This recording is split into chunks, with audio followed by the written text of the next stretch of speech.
రేవంత్ రెడ్డి గారితో ఒప్పందం చేసుకుని నువ్వు గాలిలో వదిలేసినప్పుడు ఏం చేయాలా? ఇలా ఇంత సులభమా?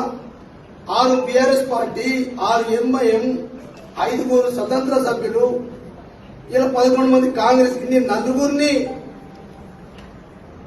కలిసి నలుగురితోటి మాట్లాడి 4 పార్టీల వ్యక్తులు మాట్లాడి ఇలా దారాదత్తం పాయల్ శంకర్ చేస్తుందని చెప్పి దాన్ని మేము ఇలా తిరుగుబాటు చేసాం, దాన్ని మేము వ్యతిరేకించాం. ఎట్లా నీ శిబిరం పోయిన తర్వాత స్వతంత్ర అభ్యర్థి ఎందుకు అవసరం చెప్పండి? ఇది నీ చీకటి ఒప్పందం కాదా? నేను అదే అన్నా కదా మొదటి నుంచి.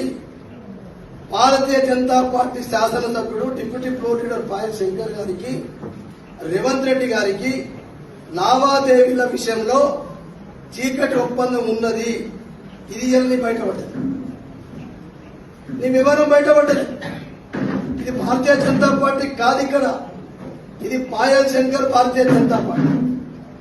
అందుకు నీ చెట్టు నీడ కింద ఎవడు బతకడు, ఎవరిని పెంచవు, ఎవరిని పోషించవు, అందరినీ కూకటి వెళ్తుడు కథ పట్టిస్తావు. ఎందరు మంది దగ్గర డబ్బులు వసూలు చేసావు నీ కార్పొరేటర్, నీ కౌన్సిలర్ దగ్గర? ఎందరిని చైర్మన్ చేస్తాను? ఇయ్యాల నీకు చేసే